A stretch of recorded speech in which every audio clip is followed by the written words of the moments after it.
रामपुर नाम के गांव में दो भाई बहन अपने मम्मी पापा के साथ रहते थे। चिंटू और पिंकी को स्कूल जाना बिल्कुल भी पसंद नहीं था, इसलिए वो बहाने बनाकर स्कूल जाने से बचा करते थे। पिंकी, मेरा होमवर्क नहीं हुआ है और कल मुझे स्कूल भी नहीं जाना, बताना क्या करें। चिंटू, होमवर्क तो मैंने भी नहीं किया। ऐसा करते हैं, तबीयत खराब होने का बहाना बना लेते हैं। ऐसा करेंगे तो मम्मी हमें स्कूल नहीं भेजेगी। दोनों आज रात ही तय कर लेते हैं कि कल वो तबीयत खराब होने का बहाना बनाएंगे। अगले दिन उनकी मम्मी के पास आती है। अरे बच्चों, स्कूल नहीं जाना क्या? चलो उठो और जल्दी से तैयार हो जाओ। नहीं मम्मी, मैं स्कूल नहीं जा पाऊंगी, मेरे पेट में बहुत तेज दर्द है। तुम चिंटू, तुम तो जाओ। मम्मी, मेरे पेट में भी दर्द है। ऐसा क्या खा लिया तुम लोगों ने जो इतना दर्द हो रहा है? तुम बहाना तो नहीं बना रहे? सच सच बताओ। नहीं मम्मी, सच बोल रहे हैं। तभी चिंटू के पापा अंदर आते हैं। सोनो, अरे भाग्यवान, जब उनकी तबीयत सही नहीं है तो रहने दो ना, क्यों जिद कर रही हो? बच्चों, लो तुम ये दवाई खा लो, तुम्हारे पेट दर्द को आराम मिलेगा। बच्चे सोने की दी हुई वो पेट दर्द की दवाई खा लेते हैं, पर कुछ घंटों बाद दोनों को तेज दर्द होने लगता है। चिंटू,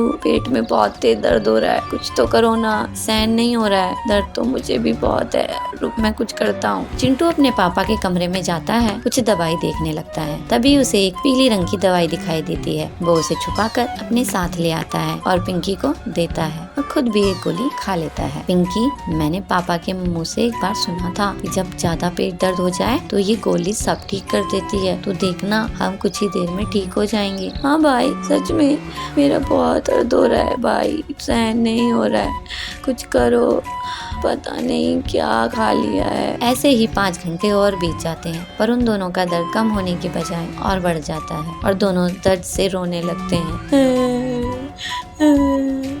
भाई, बहुत दर्द हो रहा है।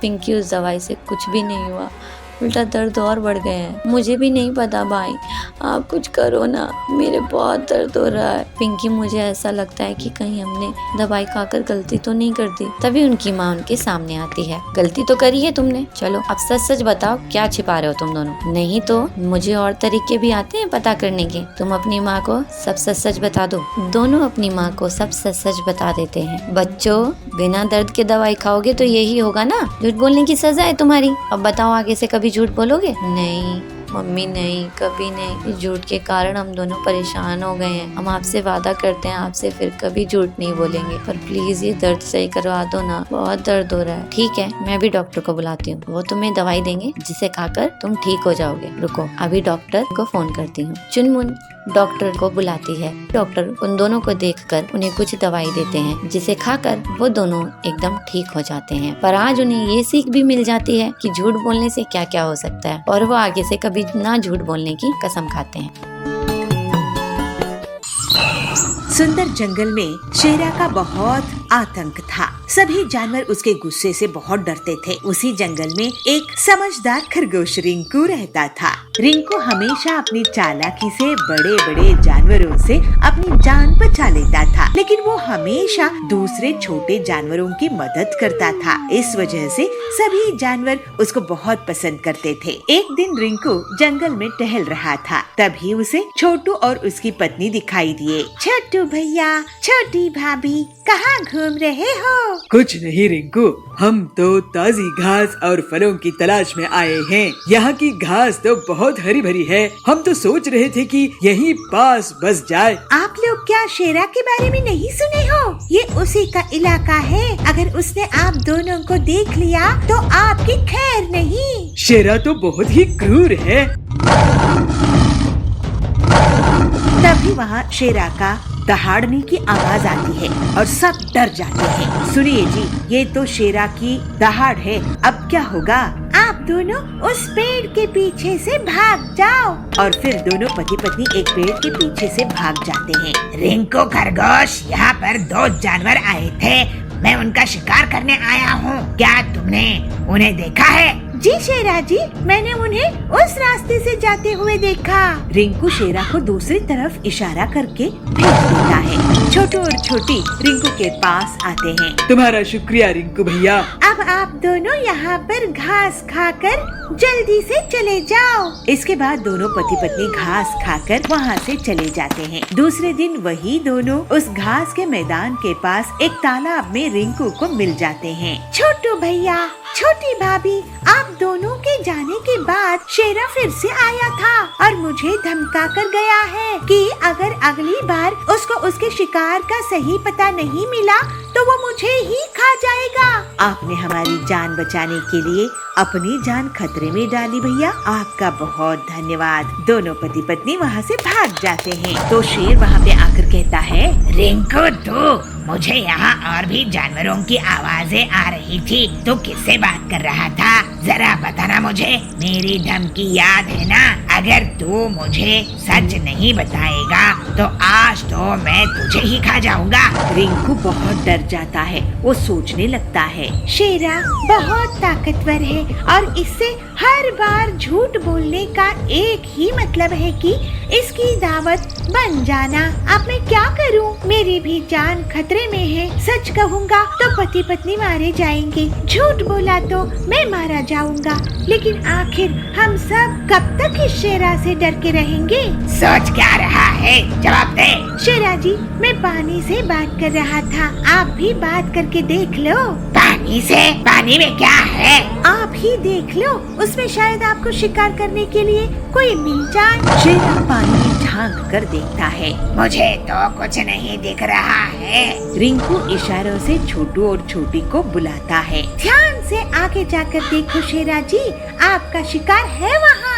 शेरा जैसे ही थोड़ा और आगे बढ़ता है तभी उसे पीछे से रिंकू और छोटू छोटी धक्का दे देते हैं और उसको तालाब में गिरा देते हैं। मुझे बचाओ, मुझे तैरना नहीं आता है, मुझे बचाओ। शेरा डर के कारण चिल्लाने लगता है। उसकी आवाज सुनकर बहुत से जानवर आते हैं। शेरा, तुम सबको डराते हो, अपनी ताकत का तुम्हें बहुत घमंड है।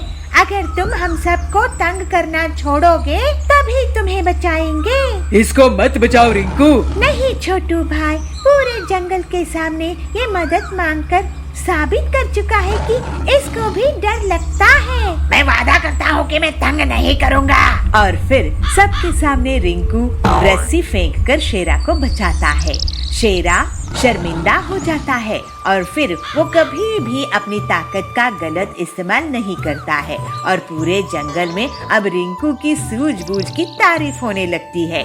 इसी तरह से रिंकू इतनी मुश्किल में भी अपनी हिम्मत और होशियारी से मुसीबत खत्म करने में कामयाब होता है। Cold drink P low, cold drink, ताजे ताजे cold drink, orange, Cola, mango, lemon. सुंदर वन में पीलू चिड़िया अपने पति बबलू कबूतर के साथ रहती थी। दोनों पति पत्नी मिलकर गर्मी के मौसम में आम का पना बेचा करते थे।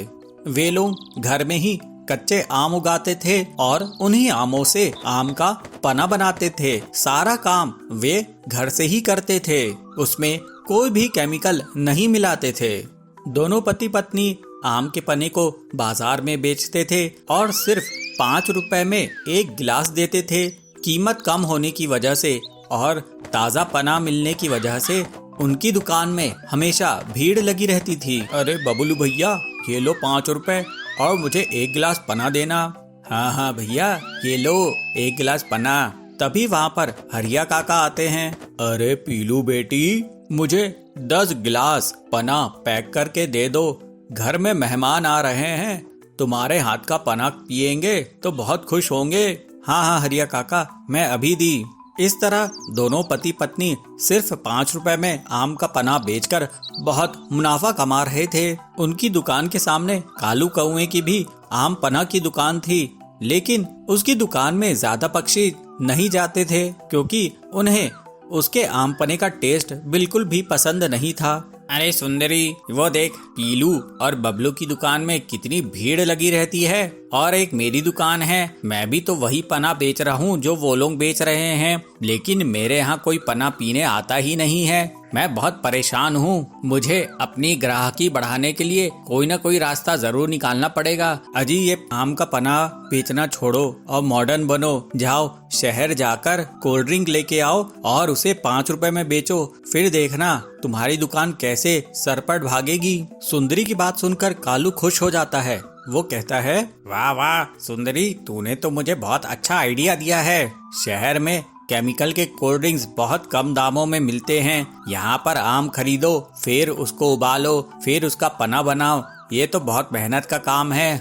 इतनी देर में तो मैं कितने सारे कोल्ड ड्रिंक्स ऐसे ही बेच दूंगा। अब मैं शहर जाता हूँ। ये सोचकर कालू कौआ शहर की ओर निकल जाता है। कालू शहर में सस्ता कोल्ड ड्रिंक खरीद लेता है। उसे सिर्फ 2 रुपए में मिलता है और उसी कोल्ड ड्रिंक को कालू अपने जंगल में आकर 5 रुपए में बेचता है। अरे cold drink P low, cold drink, ताजे ताजे cold drink, orange, Cola, mango, lemon, अरे जो बोलोगे वो मिलेगा। बल्कि मैं तो तुम लोगों को 2-2 टेस्ट मिला के दूंगा। कालू की आवाज सुनकर बबली चिड़िया उसकी दुकान पर आती है। वाह कालू अंकल जी, आपके पास तो बहुत सारे फ्लेवर्स के कोल्ड ड्रिंक हैं। मुझे मैंगो फ्लेवर का एक कोल्ड ड्रिंक देना। उसके बाद कालू उसे मैंगो फ्लेवर का कोल्ड ड्रिंक देता है। बबली उसे पीकर बहुत खुश होती है। वाह कालू अंकल जी, अब मैं अपने और दोस्तों को लेकर यहाँ पर आती हूँ। हाँ हाँ बेटा, बिल्कुल बिल्कुल, मैं तुम्हें एक कोल्ड ड्रिंक फ्री में भी दूंगा अगर तुम 10 दोस्तों को लेकर आती हो तो। इस लालच में बबली अपने 10 दोस्तों को लेकर कालू की दुकान में आ जाती है। फिर कालू की खूब जोरदार कमाई हो जाती है और कुछ ही दिनों में पीलू की दुकान में ग्राहकों का आना कम हो जाता है। बबलू ये देखकर बहुत दुखी होता है। पीलू से समझाती है, आप दुखी क्यों हो रहे हैं? हमारा पना बिना केमिकल का है और कालू के केमिकल के कोल्ड ड्रिंक्स है। देखना जल्द ही हमारे पास लोग वापस लौट आएंगे। कुछ ही दिनों में कालू के केमिकल के कोल्ड ड्रिंक्स पीकर सभी का पेट खराब होने लगता है और फिर सभी लोग कालू की दुकान में इकट्ठा हो जाते हैं। ए कालू, तू अपने कोल्ड ड्रिंक में क्या मिलाता है? इसे पीकर हमारे बच्चे बीमार पड़ रहे हैं। ऐसा कभी पीलू के और बबलू के पना पीकर नहीं हुआ। तू अपनी दुकान बंद कर, नहीं तो हम लोग पुलिस से कंप्लेन कर देंगे। कालू ये देखकर घबरा जाता है कि सभी पक्षी उसे धमकी दे रहे हैं। वो कहता है, अरे नहीं नहीं, मुझे माफ कर दो। मैं तो केमिकल का कोल्ड ड्रिंक्स बेच रहा था। आप लोगों को भी तो ये पसंद आता था, लेकिन अब आप लोग सब बीमार पड़ने लगे हैं तो मैं इसे जल्दी ही बंद कर देता हूँ और मैं कुछ और काम कर लूंगा।